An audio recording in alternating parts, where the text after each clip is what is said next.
You're listening to the Betoota Advocate's weekly news wrap on Desert Rock FM 96.5. Welcome back to the weekly Betoota Advocate Bulletin. My name is Clancy Overell. I'm joined by Errol Parker and Wendell Hussey. Everyone's in high spirits. The silly season's, I guess, starting. Just about to start. The moment we walk out the door. Well, no, mate, it starts at Nam Cup. Right. And goes until... It's the eve of Nam Cup, isn't it? It's the Monday afternoon. I think so. Yeah. And then... well, the Friday before, am I right, fellas? If you're in the bloody public service. Hey. If you're in the public service, every fucking week is silly season. Every day. Drunken fools. They are. What's going on in the news, Wendell? Well, we had the budget this week and lots to take away there, but one of the major things was Labor has pledged $1.7 billion, more than Scotty from marketing, for private schools, because where else do union staff come from? That's right. According to the budget estimates, the extra funding is to guarantee a future supply of sneaker-wearing union staff and soft-eyed career politicians for Labor, as it looks to consolidate power in the next few terms of government. That news came with Treasurer Jim Chalmers' first budget speak, where he spent most of the hour informing the nation that his party hasn't been in power for the last decade. There is also some relief, apparently, for Labor's working class base, with the government promising to keep the Stage 3 tax cuts, which disproportionately benefit society's top earners. So, more funding for private schools and tax cuts for higher income earners. A good traditional Keating Labor budget. Yes, looking after all those battlers on 200k. And on Keating, I think they did look to sell stuff, but we haven't got anything left. We pretty much sold everything. So Why don't we sell the BOM? Because they're always wrong anyway. Give them to Weather Zone. Who's going to buy it? Weather Zone's going to buy it? Yeah, you can get some clicks. Yeah. We could sell the army.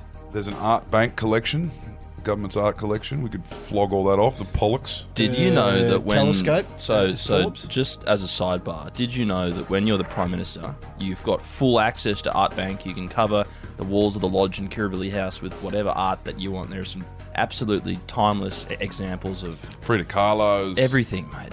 But Basquiat. Like art wank. But guess what Scott Morrison had on his walls? What? Nothing. That is true. I've heard that.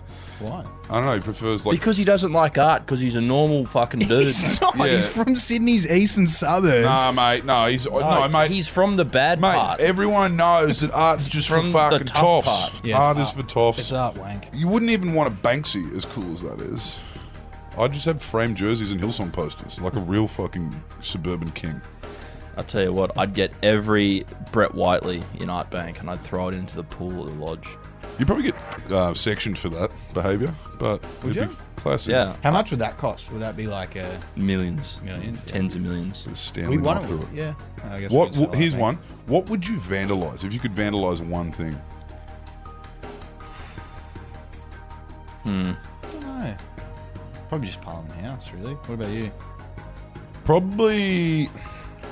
It'd have to be something that has got way too much like heat around it.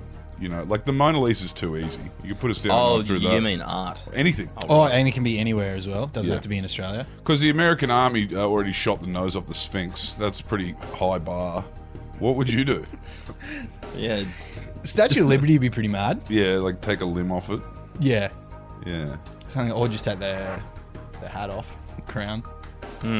What's something that, like something that invokes a lot of pride, like geographical pride? Like I'd love to see. What's that, like St. Louis, or is it Atlanta where it has that big arch monument just to top of that thing. Yeah. That'd be fucking I feel fun. like statues, it's been done, you know. A lot of vandalising statues over Mate, the last couple of the years. Americans Something also original. vandalised all those Saddam Hussein statues. They dragged them down. Fair enough. Weren't happy enough with the Sphinx. Bring down all these beautiful statues of Saddam and his sons. Anyway, we're tangenting here. What else is in the news? That's the end of the news wrap. That's it for this week. No, there's something here about a supermassive black hole. Yes, there is. We've got a bit of science news. And the James Webb Telescope has discovered a supermassive black hole at Qantas's customer service headquarters. It is an exciting scientific development which involves our very own country, Wendell. The extremely expensive and snazzy bit of kit has apparently picked up another black hole, which astronomers are hailing as yet another landmark discovery for the piece of equipment.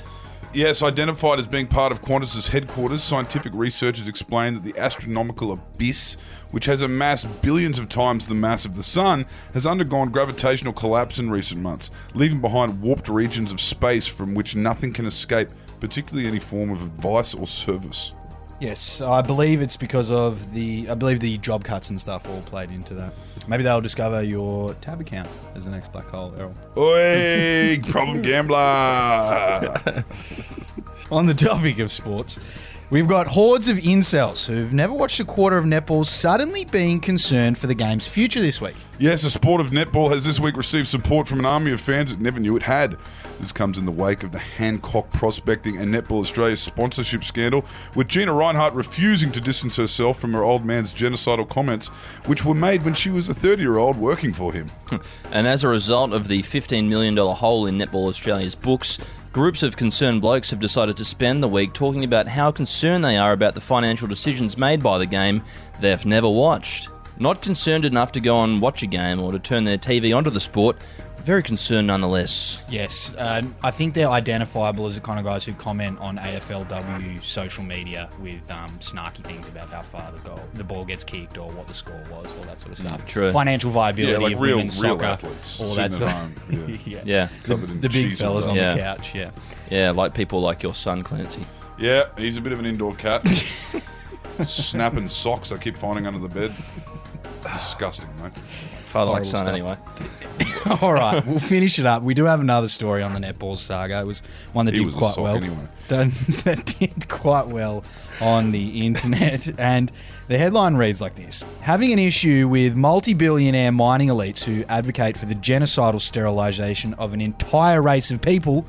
Nothing but woke PC cancel culture rubbish. Yes, it's an interesting point that has been raised this week. Apparently having an issue with the infamous comments made by Reinhardt's late father, Lang Hancock, who openly called for the sterilisation of Aboriginal people, doping up the water, his words, on live television not even 40 years ago.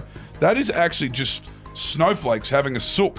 The Australian conservative media at News Corps and Talkback Radio have gleefully used this as an opportunity to roll out some of the exciting new words they have learnt from their unpaid interns like cancel culture and woke as they rush to accuse our athletes of being overtly political. Where does it end? You won't be able to say good things about the Holocaust or Rwanda anymore. Slippery slope. Anyway, James kind of commented on this story. He said, "I'm being cancelled," says person with one of the biggest megaphones in the country and access to the most powerful people in the country. Sounds like he's not a fan of Gina Reinhart complaining about being cancelled there. I've decided what I want to vandalise. Yep. The Sydney Opera House.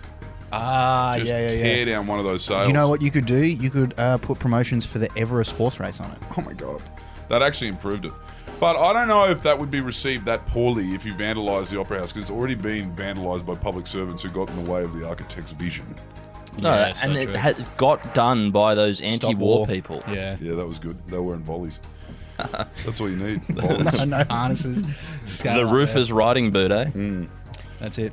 What would you vandalise, Wendell? You didn't give me an answer. I went with Parliament House, but that feels pretty boring. Look, I'll have a think about it and I'll come back to it. Okay, well, we'll get back to you next week when we decide what we would like to vandalise in this pointless hypothetical. Thank you for tuning in to the weekly Betoota Bulletin. All the best.